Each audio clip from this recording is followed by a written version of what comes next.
जय हिंद साथियों। चलिए आज बीपीएससी शिक्षक भर्ती के लिए हम सामान्य अध्ययन का प्रैक्टिस सेट नंबर 7 बनाने जा रहे हैं। ये आपका सामान्य अध्ययन का प्रैक्टिस सेट नंबर 7 है जो जिसमें आपका 40 क्वेश्चन शामिल रहता है।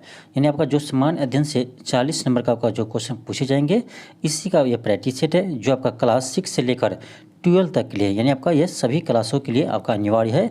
तो आपका देखिए सभी क्लास में आपका 6 to 8 हो, चाहे 9 to 10 हो, चाहे आपका 11 12 हो, सभी में आपका ये कॉमन क्वेश्चन रहेंगे 40 मार्क का। तो चलिए हम इसे हल करते हैं। इससे पहले आपका देखिए इसका 1 से लेकर 6 तक हम आपको प्रैक्टिस सेट करवा चुके हैं। यदि आप यह वीडियो नहीं देखे तो इसके प्लेलिस्ट में जाकर जरूर देख लीजिएगा। तो चलिए हम स्टार्ट करते हैं। क्वेश्चन फर्स्ट है कि दुर्गा ने अपनी बड़ी बेटी के लिए 6.35 मीटर और छोटी बेटी के लिए 5.65 मीटर कपड़ा खरीदा। उन्होंने अपनी बेटियों के लिए कुल कितना कपड़ा खरीदा। अब देखिए इतना भी आसान आपका बेसिक एग्जाम में क्वेश्चन नहीं पूछे जाएंगे। हालांकि चलिए यहाँ दिया है तो बना लेते हैं। क्या करना, दोनों को ऐड कर देंगे, क्योंकि देखिए इसे आपका टोटल ऐड करेंगे आपका जगह 5 दूनी 10, 6 3 1 10 पॉइंट आपका 6 5 11 12 कितना आ गया, तो 12 मीटर आ गया। ठीक है, 12 मीटर आ गया। आपका ऑप्शन नंबर 2 होगा। तो इतना भी इजी आपका एग्जाम क्वेश्चन नहीं रहेगा। पता नहीं इस सेट में कैसे दिया है क्वेश्चन। क्वेश्चन आपका सेकंड है। क्वेश्चन आपको देखना है यहाँ पर कि यहाँ पर जो आपका वाट है, यानी आपको देखना है यहाँ पर कौन सा अंक आएगा। ठीक है, कौन सा आपका यहाँ डिजिट आएगा। देखिए अब यहाँ देखिए यहाँ आपका क्या है 9 है, यहाँ आपका 36 है, यहाँ आपका 81 है। अब देखिए हम देख रहे थे सभी आपका क्या है परफेक्ट स्क्वायर है। अब देखिए ये आपका जो 9 है ये क्या है 3 का स्क्वायर है। ये आपका 36 जो है ये क्या है 6 का स्क्वायर है। ये जो 81 आपका क्या है 9 का स्क्वायर है। यह हमें नहीं पता है। ये आपका 225 ये क्या है 15 का स्क्वायर है। तो देखिए यहाँ आपका 3 का स्क्वायर था तो यहाँ 6 का था, यानी 3 का गैप है, 3 दूनी 6। फिर आपका देखिए फिर 6 में 3 जोड़िए 9 है। तो इसी तरह से आपका जब 3 का गैप है तो 9 के बाद क्या आएगा आपका यहाँ 12 आएगा। तो यहाँ आपको 12 का स्क्वायर होना चाहिए। ठीक है, तो 12 का स्क्वायर कितना होता है 144 होता है। तो ये आपका खाली स्थान की जगह 144 आ जाएगा। ठीक, सिंपल क्वेश्चन था। चलिए हम आगे बढ़ते हैं। क्वेश्चन आपका 3 है। क्वेश्चन आपका है कर अपनी वास्तविक गति का 5/7 चाल से गतिमान एक बस। देखिए क्वेश्चन ये कर रहा है कि वास्तविक गति का कितना 5/7 टाइम्स। तो 5 मान लीजिए इसका वास्तविक गति v है तो ये क्या है आपका 5/7 इंटू v हो जाएगा। ठीक है, तो कह रहा है इतना गति से एक बस 42 किलोमीटर की दूरी 1 घंटा 40 मिनट 48 सेकंड में तय करती है। तो कह रहा है बस की वास्तविक गति चाल ज्ञात कीजिए। सिंपल है। अब देखिए इसका जो चाल है क्या है 5/7 v है। तो ये चाल क्या था आपका दूरी बटे समय होता है। अब दूरी कितना है आपका 42 किलोमीटर है।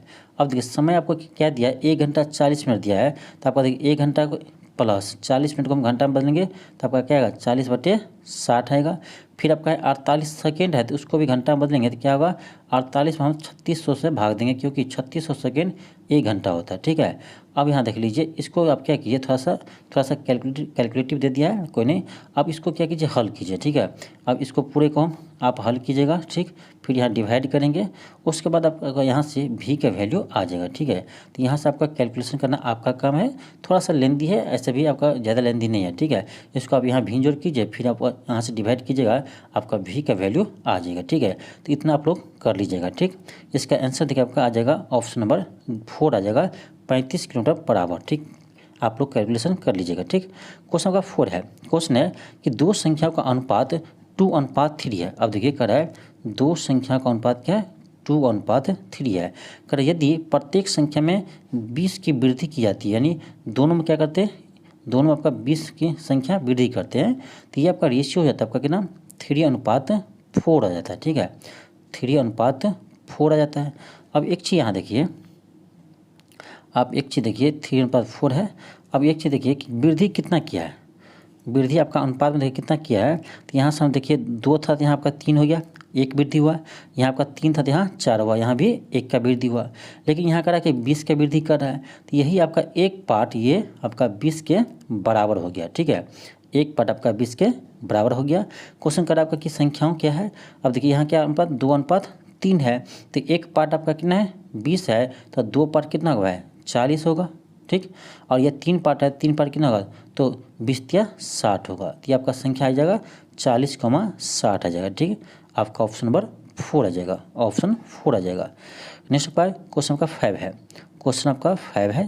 क्वेश्चन का आपका कि भागा और गुना, अब देखिए कह रहा है भागा और गुना तथा अंक 2 और 1 को आपस में बदलने पर निम्न में से कौन सा समीकरण संतुष्ट हो जाएगा। देखिए क्या करना है आपको, जहाँ पर यानी भाग दिया है वहाँ पर आपको गुना का यूज करना है, और आपको जहाँ पर 2 है वहाँ पर 1 का यूज करना, ठीक है। इसको अदल बदल करना, ठीक। अब देखिए चलिए हम समीकरण फर्स्ट को ही चेक करते हैं, ठीक है, सही है कि नहीं। आपके यहाँ क्या है, आपका 3 है तो 3 की जगह हमको क्या लिखना है, इसको नहीं चेंज करना है, क्योंकि आपको यहाँ नहीं दिया है कि 3 को आपको चेंज नहीं करना, सिर्फ 2 और 1 को करना है। तो आपको 3 का यहाँ 3 ही रहेगा। फिर आपका यहाँ भागा है, लेकिन आपको कह रहा है कि भागा को गुना से क्या कीजिए, रिप्लेस कीजिए। तो ये भागा है तो उसको हम हटा देंगे, यहाँ क्या करिए गुना रखेंगे, लिखेंगे। लेकिन यहाँ 1 की जगह हम 1 नहीं रखेंगे, क्योंकि यहाँ कह रहा है कि 1 को 2 से रिप्लेस करने के लिए, तो 1 को हटा कर हम यहाँ 2 लिखेंगे, ठीक। फिर आपका क्या है, प्लस है, तो प्लस का आपको नहीं चेंज करना है, चलिए प्लस रहेगा। फिर आपका यहाँ क्या 3 है, तो यहाँ 3 है तो 3 लिखेंगे, क्योंकि आपको 3 को चेंज करने के लिए नहीं कह रहा है, ठीक। लेकिन यहाँ गुना हम नहीं लिखेंगे, क्योंकि आपको यहाँ कह रहा है गुना को यानी भागा से रिप्लेस करने के लिए, यहाँ गुना की जगह क्या आएगा, भाग आ जाएगा, ठीक, भागा 3। फिर आपका क्या है, यहाँ माइनस है तो माइनस को कुछ नहीं करना है, ऐसे ही रहेगा माइनस आपका। लेकिन यहाँ क्या आपका 2 है, लेकिन 2 को आपको 1 से रिप्लेस करना है, तो 2 को हटा देंगे, 1 लिखेंगे। अब इसको क्या कीजिए, सिंप्लीफाई कीजिए। आपका जगह 3 दूनी 6, यहाँ भाग देंगे 3 एकान 3, ये -1 है, आपका 1 माइनस प्लस में कट जाएगा, आपका जगह 6, यानी क्या आएगा इसको, ये तो इसको हम सिंप्लीफाई किए, कितना आ रहा है 6 आ रहा है। तो आप देखिए आपका 6 किस में है, तो ऑप्शन आपका बी में है। यहाँ आपका फाइनली क्या है 6, आपका ऑप्शन बी में है, यानी 2 में है, तो ऑप्शन आपका 2 हो जाएगा, ठीक है। सिंपली क्वेश्चन था। नेक्स्ट आपका क्वेश्चन 6 है। क्वेश्चन कर आपका कि कटक निम्नलिखित में से किस प्रख्यात हस्ती से संबंधित है। तो देखिए कटक उड़ीसा में सुभाष चंद्र बोस, नेताजी सुभाष चंद्र बोस जी का जन्म हुआ था, ठीक है। नेताजी सुभाष चंद्र बोस का जन्म हुआ था, यानी उड़ीसा के कटक में। कब हुआ था इसको याद रखिएगा, 23 जनवरी 1897 को, 23 जनवरी 1897 को। देखिए गांधी जयंती सबको याद है, लेकिन नेताजी सुभाष चंद्र बोस का जयंती कब है ये नहीं पता होगा आपको।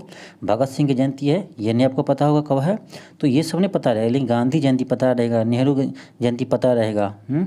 तो जो देश के लिए बलिदान दिया उसका भी नाम याद रखिए, ठीक है। नेक्स्ट आपका क्वेश्चन आपका देखिए, क्वेश्चन आपका 7 है। क्वेश्चन है कि भारतीय संविधान के निम्नलिखित में से किस अनुच्छेद में कर्मचारियों के लिए निर्वाह मजदूरी आदि का प्रावधान निर्दिष्ट किया गया है। यानी निर्वाह, क्वेश्चन है कि भारतीय संविधान के निम्नलिखित में से किस अनुच्छेद में कर्मचारियों के लिए निर्वाह मजदूरी आदि का प्रावधान किया गया है। तो ये आपका अनुच्छेद 43 में किया है। किस में क्या है, अनुच्छेद 43 में किया है, आपका ऑप्शन 2 होगा। नेक्स्ट आपका क्वेश्चन 8 है। क्वेश्चन है कि बक्सर का युद्ध किस वर्ष लड़ा गया था। तो बक्सर का युद्ध आपका 1764 में हुआ था। कब हुआ था, 1764 को हुआ था, याद रखिए। आपका 22 अक्टूबर 1764 को बक्सर का युद्ध हुआ था। आपको कमेंट बॉक्स में बताना है कि बक्सर का युद्ध किसके बीच हुआ था, ठीक है, किन के बीच बक्सर का युद्ध हुआ था। इसका जवाब आपको कमेंट बॉक्स में देना है। देखते हैं आप लोग पढ़ते हैं कि नहीं। देखिए आगे बढ़ते हम, क्वेश्चन नंबर 9 है। क्वेश्चन है कि यांत्रिक ऊर्जा को विद्युत ऊर्जा में रूपांतरण करने के लिए निम्न में से किस उपकरण का उपयोग करते हैं।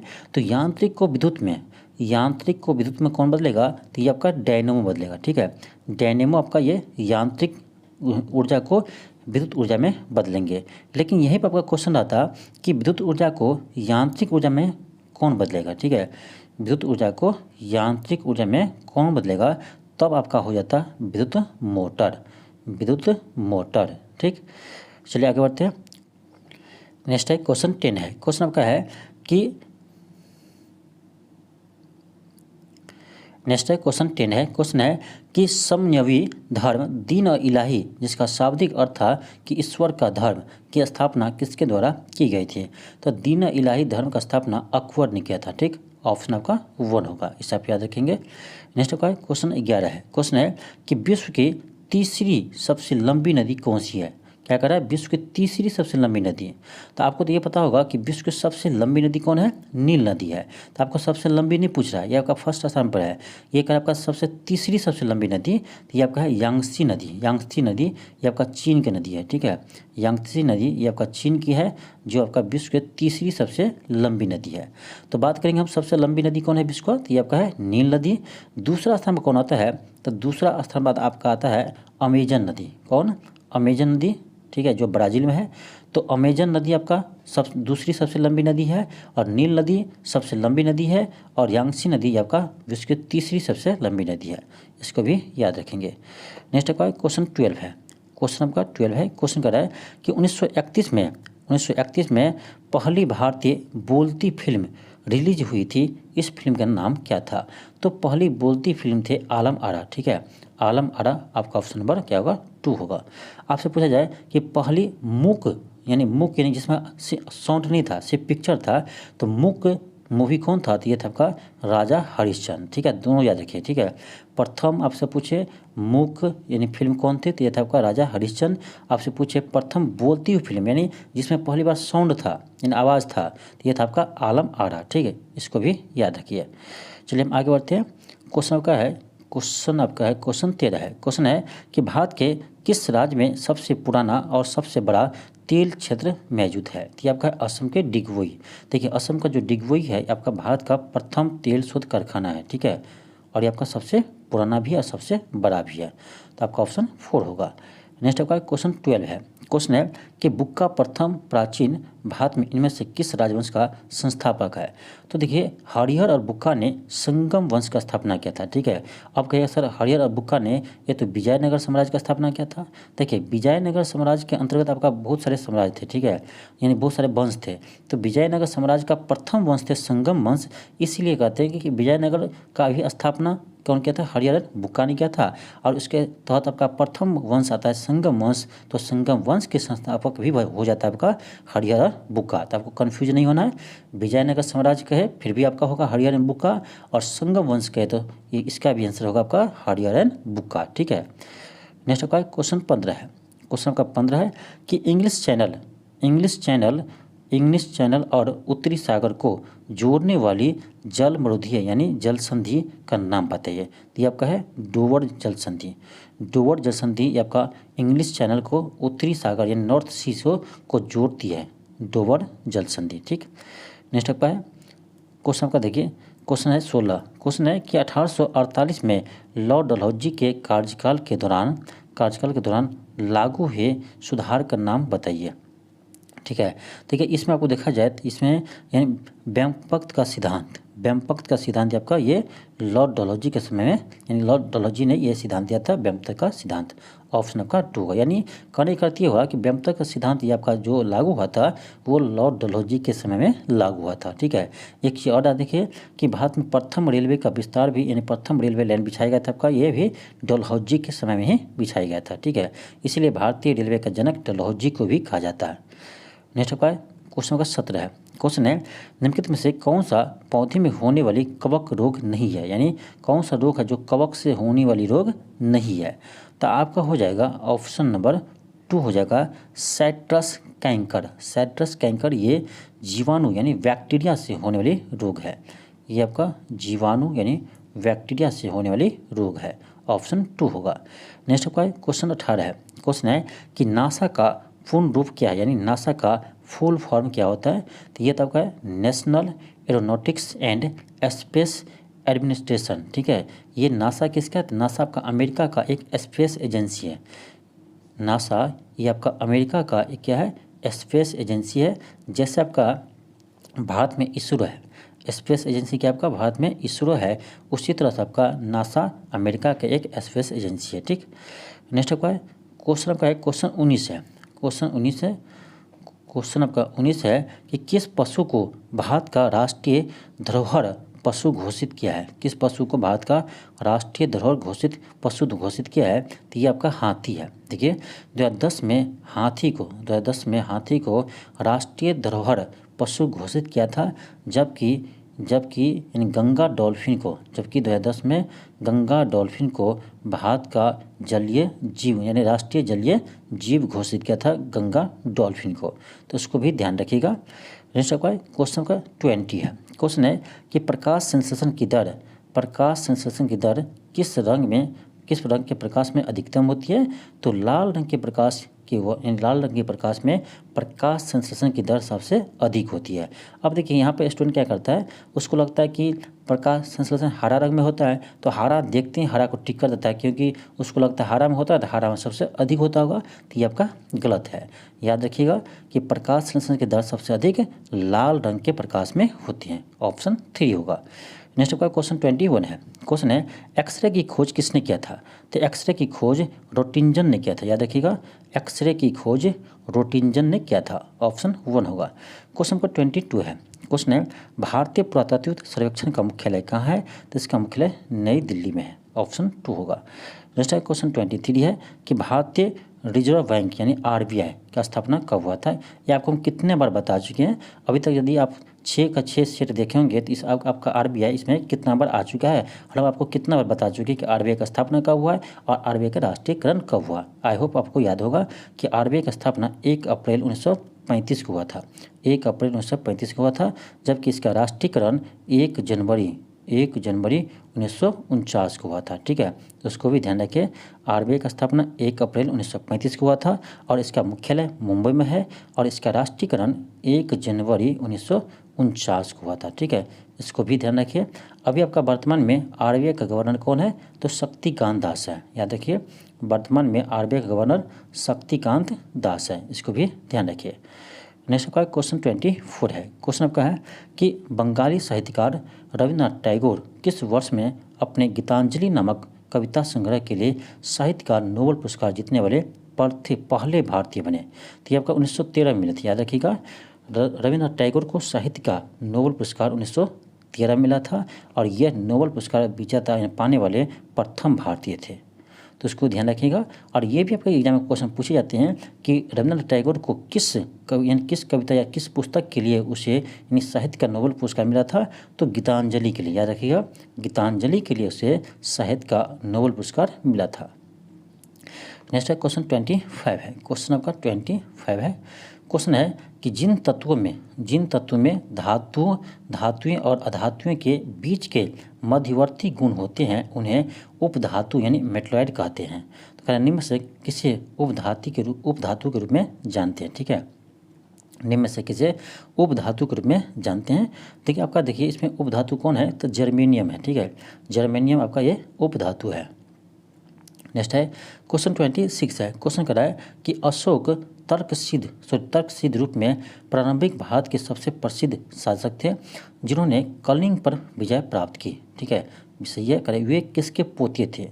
अब कह रहा है कि अशोक किसके पोते थे। तो अब ये देखिए कि अशोक किसके पोते थे। देखिए, तो ये था आपका चंद्रगुप्त मौर्य के पोते थे। अब देखिए, चंद्रगुप्त मौर्य के पुत्र थे। याद रखिएगा, चंद्रगुप्त मौर्य के पुत्र थे आपका ये बिंदुसार। कौन थे? बिंदुसार। देखिए, एक आपका बिंबिसार है, ये हड़िया वंश के संस्थापक थे, ये है बिंदुसार। तो चंद्रगुप्त मौर्य के पिता इसका पुत्र थे बिंदुसार, और बिंदुसार का पुत्र थे कौन? अशोक। ठीक है, बिंदुसार के पुत्र थे अशोक। तो इससे आप कह सकते हैं कि अशोक चंद्रगुप्त मौर्य के यानी पोते थे। कौन थे? पोते थे। ठीक है, तो इसको ध्यान रखिएगा। आपका ऑप्शन 2 होगा। यहाँ से भी आपका क्वेश्चन पूछा जाता है कि जो अशोक कलिंग युद्ध पर विजय प्राप्त किया था वो कलिंग युद्ध का वर्णन किस अभिलेख में किया गया? तो याद रखिएगा, ये 13वें शिलालेख में किया गया। कलिंग युद्ध का वर्णन 13वें शिलालेख में किया गया। ठीक है, नेक्स्ट है क्वेश्चन 27 है। क्वेश्चन है संगीत नृत्य एवं नाटक के राष्ट्रीय अकादमी संगीत नाटक अकादमी भारत गणराज्य द्वारा स्थापित पहली राष्ट्रीय कला अकादमी थी। यह अकादमी कहाँ स्थित है? तो ये नई दिल्ली में स्थित है। ठीक है, ऑप्शन आपका क्या होगा? 3 होगा, यह नई दिल्ली में स्थित है। नेक्स्ट है क्वेश्चन 28 है। क्वेश्चन है कि स्वाइन फ्लू निम्नलिखित में से किसके द्वारा होते हैं?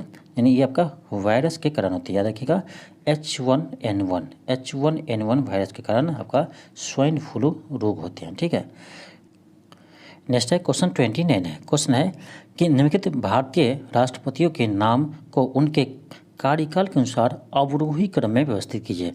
अवरोही क्रम घटते हुए क्रम में, यानी आपको जो देखना इसमें देखना है कि सबसे लास्ट में कौन राष्ट्रपति बना है उसको आपको पहले बताना है। ठीक है, तो अब इसमें देखिए सबका कार्यकाल क्या था। ठीक है, उसके अनुसार उसे अरेंज कर देंगे। देखिए आपका सबसे पहले ज्ञानी जैल सिंह, तो ज्ञानी जैल सिंह का कार्यकाल था 1982 से 1987 के बीच। ठीक, 1982 से 87 के बीच ज्ञानी जैल सिंह थे राष्ट्रपति।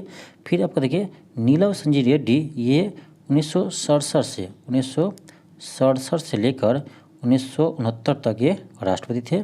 फिर आपका नीलम संजीव रेड्डी है, तो इसका कार्यकाल था, याद रखिएगा, 1977 यानी 1977 से 82 के बीच में था। ठीक। फिर आपका है फ़खरुद्दीन अली अहमद, तो इसका कार्यकाल था 1974 से लेकर 1977 तक। ठीक है। अब इसमें देख लीजिए कि सबसे लेटेस्ट राष्ट्रपति कौन बना है, तो क्योंकि आपको करा अवरोही क्रम में, इसीलिए, ठीक है, घटते हुए क्रम आपको दिखना है। तो सबसे पहले इसमें हम लिखेंगे किसको, ज्ञानी जैल सिंह, जो सबसे लास्ट में इसमें राष्ट्रपति बना है। अब उसके बाद देखिए उसके पहले कौन बना है, ठीक है, उसके पहले देखिए 70 से 82, उसके बाद आपको हो जाएगा नीलम संजीव रेड्डी, तो पहले होगा आपका डी, फिर होगा बी। ठीक। उसके बाद देखिए आपका होगा 74-77, ठीक है। उसके बाद फ़खरुद्दीन अहमद हो जाएगा 3 में, और 4 में हो जाएगा आपका डॉक्टर जाकिर हुसैन। तो देखिए आपका यानी डी बी ए सी किस में है, आपका हो जाएगा ऑप्शन नंबर 4 हो जाएगा। ठीक है, DBAC ऑप्शन 4 में होगा। क्वेश्चन का 30 है, क्वेश्चन 30 है। क्वेश्चन है कि सत्यमेव जयते उद्धरण भारत के राष्ट्रीय प्रतीक पर देवनागरी लिपि में अंकित है, यह उद्धरण कहाँ से लिया गया है, तो ये आपका लिया है मुंडको उपनिषद से। कहाँ से लिया, मुंडको उपनिषद से लिया आपका सत्यमेव जयते। नेक्स्ट आपका क्वेश्चन 31 है, क्वेश्चन 31 है। अब देखिए क्वेश्चन 31 आपका है, क्वेश्चन है कि भारतीय संविधान के किस अनुच्छेद में यह प्रावधान किया गया है कि राष्ट्रपति की सहायता करने और उसके सलाह देने के लिए प्रधानमंत्री की अध्यक्षता वाली एक मंत्रिपरिषद होगी, जिसकी सलाह के अनुसार राष्ट्रपति अपने कार्यों का निर्वहन करेंगे। देखिए इसका उल्लेख आपका है, याद रखिएगा, अनुच्छेद 74 के 1 में, किसमें है, 74 के 1 में इसका उल्लेख किया गया है। ऑप्शन आपका 3 होगा। नेक्स्ट आपका क्वेश्चन 32 है। इसमें आपको देखना है कि कालानुक्रमिक व्यवस्थित कीजिए, यानी आपको इसमें देखना है कि कार्यकाल किसका क्या है। यानी देखिए आपका जालियांवाला हत्याकांड आपका 13 अप्रैल 1919 को हुआ था, ये तो आपको याद होगा, 13 अप्रैल 1919 को हुआ था। देखिए इसके बाद आपका है असहयोग आंदोलन, तो ये भी आपका उसके जस्ट बाद आपका 1919 से लेकर 1922 के बीच हुआ था। ठीक। फिर आपका है गांधी इवनिंग समझौता, तो ये आपका हुआ था 1931 में। ठीक। फिर आपका भारत छोड़ो आंदोलन, ये आपका हुआ था 1942 में। ठीक। फिर आपका चंपारण आंदोलन, ये आपका हुआ था 1917 में। अब उसको अरेंज कर लीजिए, तो सबसे पहले कौन हुआ था, तो चंपारण सत्याग्रह हुआ था आपका, ई हो जाएगा सबसे पहले। ई के बाद कौन होगा, तो ई के बाद हो जाएगा आपका जालियांवाला हत्याकांड। ठीक है, तो आपका ई के बाद हो जाएगा ए, उसके बाद आपका बी होगा, उसके बाद होगा आपका गांधी इवनिंग समझौता 4 में, और सबसे लास्ट होगा आपका डी। तो आप देख लीजिए क्या होगा, सबसे पहले होगा आपका ई के बाद ए बी सी डी। देख लीजिए किस ऑप्शन में है, आपका ऑप्शन नंबर 2 में है EABCD। ठीक है, ऑप्शन नंबर आपका किस में 2 में है। नेक्स्ट है क्वेश्चन 33 है। क्वेश्चन है कि निम्नलिखित में से कौन सी सबसे तीव्र भूकंपीय तरंग है, तो ये आपका है प्राथमिक तरंग। ठीक है, सबसे पहले आपका प्राथमिक तरंग का ही अनुभव होता है भूकंप के समय। ठीक है, तो सबसे तीव्र गति से आपको कौन है, किसका गति है, तो ये आपका प्राथमिक वेव यानी प्राथमिक तरंगे का आपका सबसे तीव्र स्पीड होता है। ठीक है, यानी सबसे तेज गति होता है। नेक्स्ट आपका क्वेश्चन 34 है। क्वेश्चन 34 है, क्वेश्चन कर आपका कि किसी पिंड पर लगाए गए बल द्वारा किया गया कार्य पिंड द्वारा बल की दिशा में तय की गई दूरी और लगाए गए बल की मात्रा के गुणनफल के बराबर होते हैं। यानी कहने का अर्थ ये हुआ कर आपका कि जो वर्क होता है ना, वर्क ये आपका क्या होता है, तो फोर्स की दिशा में यदि डिस्प्लेसमेंट हो रहा है तो उसको सीधा गुना करते हैं। कर ये कि वर्क होता है जो यानी फोर्स की दिशा में जो तय की दूरी नहीं कहा जाए, आपको कहा जाए क्या, विस्थापन। ठीक है, तो विस्थापन और फोर्स का गुणनफल होता है आपका क्या, वर्क होता है। ठीक, तो कह रहा है कि निम्नलिखित में से कौन सी कार्य की इकाई नहीं है, ये आपका जो कार्य का फॉर्मूला होता है आपका F.S, कह रहा है उसका कौन सा यूनिट नहीं है। तो चलिए हम देखते हैं। ऑप्शन 1 आपका है kg मीटर पर सेकेंड स्क्वायर। देखिए kg मीटर पर सेकेंड, तो kg हो जाएगा आपका किसका, मास का, और मीटर पर सेकेंड स्क्वायर किसका होता है, यह तो आपका एक्सलेशन का। अब देखिए ये यानी आपका यूनिट किसका है, m/a का है। ये किसका फॉर्मूला होता है, तो आपका F का फॉर्मूला, ये फोर्स का फॉर्मूला होता है आपका F बराबर ma होता है ना। तो यानी ये यूनिट है आपका 1 में, ये किसका है, तो ये फोर्स का यूनिट है, ये कार्य का यूनिट नहीं है। तो आपका 1 ही है जो आपका गलत है, ठीक है। जो आपका ऑप्शन 1 में है वही आपका गलत है। तो यानी आपका 1 गलत है, तो सही कौन कौन है? तो ये आपका गलत है, ये आपका सही है, जूल भी सही है और न्यूटन मीटर सही है। ये सभी क्या आपका ऊर्जा का यूनिट है, जबकि 1 में जो है ये आपका किसका है? तो फोर्स का यूनिट है, ठीक है। नेक्स्ट आपका क्वेश्चन 35 है। क्वेश्चन 35 है। क्वेश्चन कर आपका कि भारत की पहली सेमी हाई स्पीड रेलगाड़ी वंदे भारत एक्सप्रेस को प्रधानमंत्री श्री नरेंद्र मोदी ने कब हरी झंडी दिखाई। तो आप देखिए कर पहली वंदे भारत एक्सप्रेस को नरेंद्र मोदी ने कब हरी झंडी दिखाई थी, ठीक है। तो याद रखिएगा 15 फरवरी 2019 को, 15 फरवरी 2019 को मैंने प्रथम वंदे भारत को रवाना किया था, ठीक है, उसको आप ध्यान रखिएगा। नेक्स्ट आपका क्वेश्चन 36 है। क्वेश्चन 36 है। क्वेश्चन कर आपका कि ए, बी एंड सी किसी काम को क्रमशः 6, 4 और 10 दिनों में पूरा कर सकते हैं। यदि एक साथ मिलकर करें तो उसी कार्य को पूरा करने में कितना समय लगेगा? सिंपल क्वेश्चन है। अब देखिए आपका ए जो है किसी कार्य को 6 दिन में करता है, बी जो है उसी कार्य को 4 दिन में करता है और सी उसी कार्य को 10 दिन में करता है। अगर तीनों मिलकर कितने दिन में करेंगे? तो सिंपल आप क्या कीजिए, तीनों को एलसीएम ले लीजिए, ठीक है। 6, 4, 10 तीनों का एलसीएम करेंगे। अब बताइए मौखिक कितना होगा? मौखिक आपको बताना है, इसका एलसीएम क्या होगा? 60 होगा, ठीक है। कितना होगा? 60 होगा। अब 6 से इस पर भाग दीजिए तो 10 6 के 60, इसका एफिशिएंसी 10 आ गया। 4 से भाग दीजिए 15 चौका 60, इसका एफिशिएंसी 15 आ गया। और 10 से भाग देंगे 10 छके 60, 6 गया। तो ये आपका सबका एफिशिएंसी आ गया। हम जानते हैं टाइम कैसे निकालते हैं, तो टाइम निकालते हैं आपका यानी टोटल वर्क। तो टोटल वर्क आपका कितना है? 60 है और तीनों मिलकर कार्य करा, तीनों का एफिशिएंसी क्या करेंगे? भाग दे देंगे। तो ये आपका 10 है, 15 है, 6 है। तो आप क्या कीजिए 10 में 15 को जोड़िए और इसमें 6 जोड़ दीजिए, ठीक है। ये आपका सबका एफिशिएंसी आ गया। अब क्या है इसको जोड़िए, आपका आएगा 10 में 15 जोड़ेंगे आपका 25 है, 25 6 सॉरी हाँ 15 10 25 है, 25 से 6 कितना होगा? 31 होगा। 25 6 31 होगा। आपका आ जाएगा समय 60/31 आएगा, ठीक है। अब उसको डिवाइड कीजिए 31 का 31 आपका यहाँ आपका आ जाएगा यहाँ 29/31। तो 1.29/31 देख लीजिए किस ऑप्शन में है? 1.29/31 आपका ऑप्शन नंबर किस में है? 4 में है। ऑप्शन 4 हो जाएगा, ठीक है। नेक्स्ट आपका क्वेश्चन 37 है। क्वेश्चन 37 है। क्वेश्चन कह रहा है कि 2 उम्मीदवारों वाले एक चुनाव में 86 मत अवैध घोषित किए गए, यानी 86 वोट ये आपका क्या रिजेक्ट हो गया, ठीक है, अवैध घोषित हुआ। अब कह रहा है विजयी उम्मीदवार ने 58% मत प्राप्त किए और इतना मतों से विजय प्राप्त हुई है। तो कह रहा है मतदान में किए गए कुल मतों की संख्या कितनी है? सिंपल क्वेश्चन है। देखिए अब देखिए एक चीज़ कह रहा है जो उम्मीदवार जीता है उसको कितना % वोट मिला है? तो 58% मिला है। अब ध्यान दीजिए ये आपको सोचना है किसका 58% मिला है? तो जो वैध मत है, जो आपका टोटल वैध मत है उसका आपका 58% किसको मिला है? जो जीता है। तो जो हार गया उसको कितना मिलेगा? तो क्या कीजिए 100 में से माइनस कर दीजिए। तो 100 में से हम यदि 58 को माइनस करते हैं तो कितना आएगा? 100 में से 58 को माइनस करेंगे तो आपका आएगा 42 आएगा। यानी 42% किसको मिला है? जो हार गया उसको मिला है, ठीक है। अब देखिए कह रहा है ये 256 वोटों से जीत गया। तो अब ये देखिए कितना % इसका अधिक है, जो जीता है उसको कितना % अधिक वोट मिला है। तो हम क्या करेंगे 58 में से 42 को माइनस करेंगे।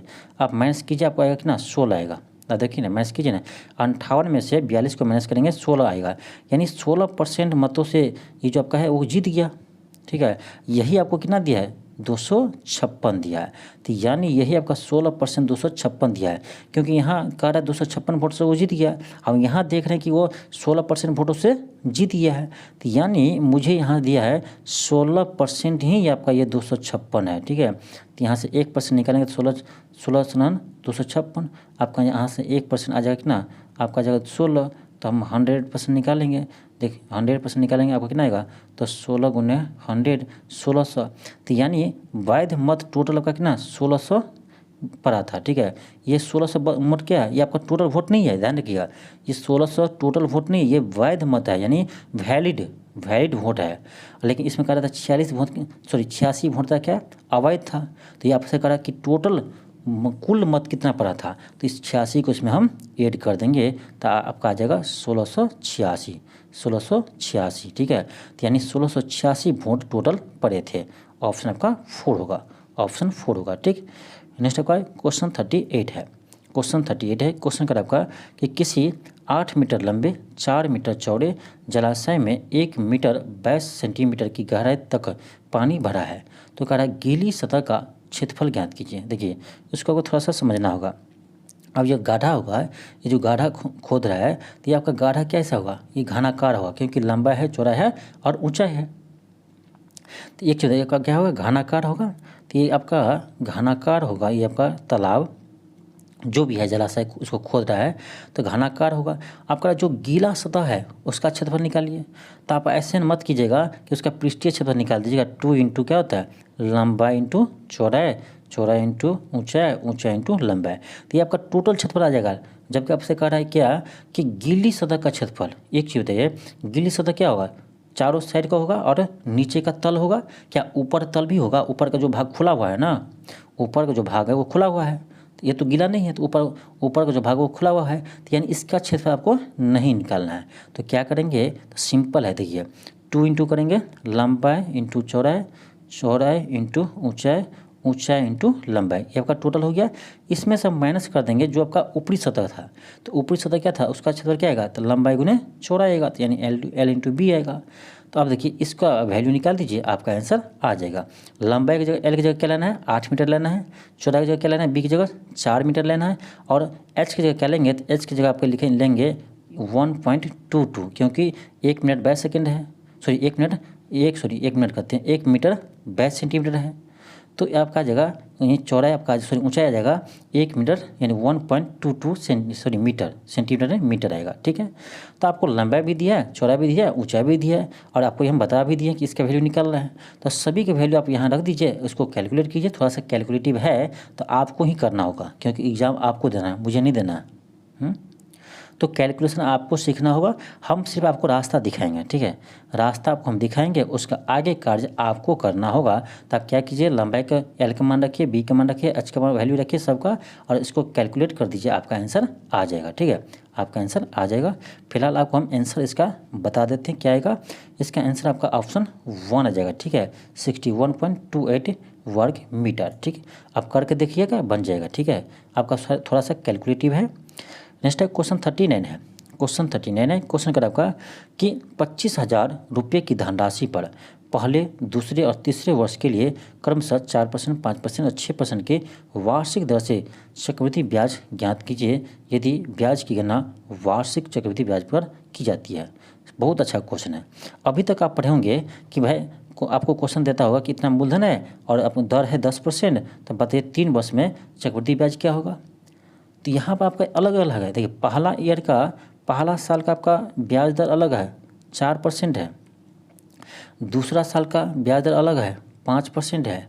और तीसरे साल का भी ब्याज दर अलग है, 6% है। अब कह रहा है आपका कि इस तीनों साल का चक्रवृद्धि ब्याज हमें बताइए। अब तो आप सोच में पड़ गए होंगे इसको कैसे बनाएंगे। तो देखिए आपको हम कमाल दिखाते हैं। ठीक है, देखिए कैसे बनाएंगे। आपको देखिए जो प्रथम ईयर का था इसका रेट कितना है, 4% है। ठीक है, 4% को आप पूर्णांक बदलेंगे तो कितना आएगा, 1/25 आएगा। आपको सर आप कैसे जानते हो 1/25 आएगा, तो ये आप भी कर सकते हैं। देखिए क्या 4% है, अब परसेंट होता है आपका 100 में, तो 100 से भाग देंगे, अब देखिए 25 का 100 आ जाएगा। तो कितना आ गया, 1/25 आ गया। तो हम ये जो आपका है 4%, इसको हम भिन्न में बदलेंगे तो ये आपका आ जाएगा कितना, 1/25 आ जाएगा। ठीक, ध्यान दीजिए। ये जो आपका सेकेंड ईयर का ब्याज रेट है कितना, 5% है। तो 5% के यदि आप बदलेंगे ना भिन्न में, तो 5/100 कीजिए, 20×100 होगा, 1/20 हो जाएगा। हम डायरेक्ट कर रहे हैं। ठीक है, अरे भाई कर लीजिए, आसान तो है। 5/100 कर देंगे भाई, 5/100 करेंगे तो क्या 20×100 नहीं आएगा, तो 1/20 नहीं आ रहा है, आ तो रहा है। ठीक है, आ रहा है, इतना तो आपका आना चाहिए। ठीक, अब देखिए थर्ड ईयर में जो आपका रेट है कितना है, 6% है। 6% का भिन्न बदलिए, तो आप जब भिन्न में उसको बदलेंगे तो आपका आ जाएगा 3/50, 3/50 आएगा। ठीक है, करके देखिए ना क्या करेंगे, 6/100 करेंगे। हाँ, 2 से काटेंगे, 2 × 6 और 50 दूनी 100, क्या 3/50 नहीं आया, 3/50 आया ना, आया। तो ये सब सिंपल चीज़ है। ठीक है, इतना हम कर लिए। अब देखिए मेन तो आपको समझना यहाँ पर है, मेन आपको समझना यहाँ है। ठीक, अब देखिए इसका अर्थ क्या होता है, इसका अर्थ ये होता है कि यदि 25 रुपया आप मूलधन देते हैं ना, तो आपका 1 वर्ष में 1 रुपया ब्याज देना होगा। ठीक, इसका अर्थ ये होता है कि 20 रुपया यदि आप मूलधन है आपके पास किसी को देते हैं, तो आपको यानी 1 रुपया उसको ब्याज देना चाहिए और 50 रुपया पर 3 रुपया ब्याज देना चाहिए। तो अब यहाँ ध्यान दीजिए, यदि आपका मूलधन यहाँ पर 25 होगा तो मिश्रधन कितना होगा, 25 से 1 26 होगा। ठीक, अब देखिए सेकेंड में कितना था आपका, था यानी 1/, कितना था 1/20 था ना, तो यानी 20 रुपया यदि आप देते हैं तो आपका मिश्रधन कितना होगा, 20 से 1 21 रुपया होगा। फिर आपका था 50 रुपया यदि आपका मूलधन है तो आपको कितना मिश्रधन मिलेगा, तो 50 3 था ऊपर में, तो 50 3 53। तो अब देखिए ये क्या है, तो इसको गुना करेंगे, इसको जो गुना करेंगे 3 को गुना करना है और इसको भी 3 को गुना करना है। तो ये आपका आ जाएगा, क्या पता है आपको, ये आपका आ जाएगा मूलधन। ठीक है, मूलधन आएगा, मूलधन नहीं आएगा आपका, मूलधन के रेशियो में आएगा। ठीक है, अब इसको गुना करेंगे, देखिए कितना आएगा, 5 दूनी 10, आपका आ जाएगा 25 पर 3 जीरो, ये आपका 25 पर 3 जीरो आ जाएगा। ध्यान से सुनिए, 25 पर 3 जीरो आ जाएगा। ठीक है, इसको हम गुना करेंगे तो 25 पर 3 जीरो आ जाएंगे। ठीक, इसी तरह यहाँ गुना कीजिए, इस तीनों का आप गुना कीजिएगा तो ये आपका आ जाएगा, याद रखिएगा, ये आपका आ जाएगा 28 938, ये आपका जगह 28 938 आ जाएगा। यहाँ आपका 25,000 है। अब देखिए ये आपका क्या है, ये आपका मूलधन का है। यदि मूलधन इतना रहेगा तो मिश्रधन आपको इतना मिलेगा। ठीक है, अब यहाँ देखिए क्वेश्चन में ये आपका क्या है, 25,000 है, तो यानी यहाँ भी 25,000 है, तो यानी 25,000 जब आपका मूलधन रहेगा तब आपको मिश्रधन कितना मिलेगा, तो 28,938 आएगा। ठीक है, चक्रवृद्धि ब्याज से। तो जब मूलधन 25,000 होगा तो ये आपका मिश्रधन इतना आएगा, 28,938। तो हमें यहाँ पर मिश्रधन हमें पता हो गया कितना है, तो ये आपका है 28,938 है, ये मिश्रधन है। और मूलधन कितना था, तो मूलधन था आपका 25,000 था, 25,000 माइनस कर दीजिए तो ये आपका आ जाएगा यानी 3,938 आ जाएगा, यानी 3938 आ जाएगा। तो ये आपका क्या है, चक्रवृद्धि ब्याज है। तो आपका क्या आ जाएगा, ऑप्शन आपका 3 आ जाएगा, ऑप्शन 3 आ जाएगा। ठीक है, अब आपका एक तरीका क्या है, तो एक तरीका आपका है जो आप पहले फार्मूला पढ़े थे, आप फार्मूला आप पर आपका एक क्वेश्चन बनेगा भी नहीं, क्योंकि फार्मूला आप पढ़े थे तो इसमें आपका रेट था, क्या था, कांस्टेंट था। यदि 10% है तो सभी ईयर में 10% ही होता था, लेकिन आपका यहाँ पर अलग अलग ब्याज रेट है। तो ये थोड़ा सा क्वेश्चन आपका कठिन होता है, लेकिन जो तरीका आपको अभी हम बताए हैं इस तरीका से यदि आप बनाते हैं तो कोई भी क्वेश्चन आपके लिए यानी कठिन नहीं होगा। ठीक है, चलिए हम आगे बढ़ते हैं। क्वेश्चन 40 है। क्वेश्चन 40 आपका देखिए, क्वेश्चन कर आपका कि खष्टभुज महिलाओं को निरूपित करता है। ठीक है, महिलाओं को निरूपित करता है, तो ये आपका जो खष्टभुज है ये आपका क्या है, फीमेल को दर्शाते हैं। फिर आपका कह रहा है कि वृत्त लेखकों को निरूपित करता है, ये आपका जो सर्कल है लेखक यानी लेखक को हम क्या लिखेंगे, राइटर, चलिए डब्ल्यू लिख देते हैं। ठीक है, फिर आपका है कि चतुर्भुज बंगालियों को दर्शाता है, सॉरी चतुर्भुज नहीं, हाँ चतुर्भुज, ये आपका जो दिया है ये बंगालियों को दर्शाता है, तो उसको बी लिख देते हैं। ठीक है, बंगालियों को दर्शाते हैं। क्वेश्चन क्या कर रहा है आपका, क्वेश्चन चलिए देखते हैं क्वेश्चन क्या कर रहा है आपको। क्वेश्चन क्या है, क्वेश्चन कर आपका कि कितनी महिलाएं लेखक होने के साथ साथ बंगाली भी है। कितनी महिलाएं लेखक होने के साथ साथ बंगाली भी है, यानी लेखक भी हो और यानी महिला भी हो, लेखक भी हो और बंगाली भी हो, यानी तीनों में कॉमन आना चाहिए। ठीक है, तो देख लीजिए तीनों में कॉमन कौन है, आप देखिए 15 जो है क्या है, तीनों में कॉमन है, इसमें भी आता है, इसमें भी आता है और इसमें भी आता है। तो आपका हो जाएगा 15, क्या होगा इसका आंसर, इसका आंसर हो जाएगा आपका 15। आपका ऑप्शन नंबर क्या होगा, तो ऑप्शन नंबर 3 होगा। तो ये था आपका 40 क्वेश्चन का प्रैक्टिस सेट। तो ये आपका आज प्रैक्टिस सेट नंबर 7 था। ठीक है, प्रैक्टिस सेट नंबर 7 था। तो आप लोग ये वीडियो देखिए और देखकर बताइएगा कि आपको ये वीडियो कैसे लगा। तो यदि आपको ये वीडियो अच्छा लगा हो तो चैनल को सब्सक्राइब कर लीजिएगा और इस वीडियो को अधिक से अधिक शेयर कीजिएगा।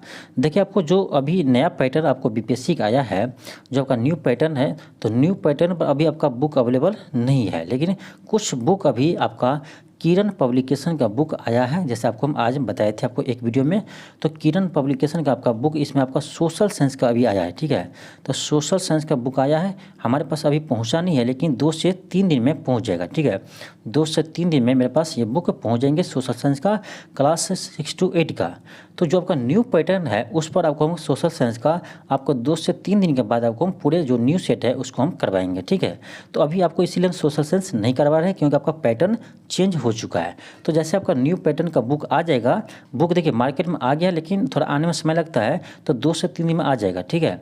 तो 2 से 3 दिन में आ जाएगा, तो आपको हम पूरे सेट आपको न्यू पैटर्न पर आपको करवाएंगे। जैसे साइंस का आएगा तो साइंस का भी आपको करवा देंगे। फिलहाल हम सोच रहे हैं आपको कि मैथ का आपको यानी 20 क्वेश्चन या 15 क्वेश्चन आपको डेली एक सेट करवाएंगे, लेकिन फिलहाल आज आपको नहीं हो पाएगा, थोड़ा सा लेट हो गया वीडियो बनाने में। तो आपको हम कल से कोशिश करेंगे कि आपको मैथ का भी आपको 20 क्वेश्चन का एक सेट करवाए डेली, ठीक है। तो चलिए आज के लिए इतना ही। थैंक यू, धन्यवाद। मिलते हैं आपको नेक्स्ट वीडियो में।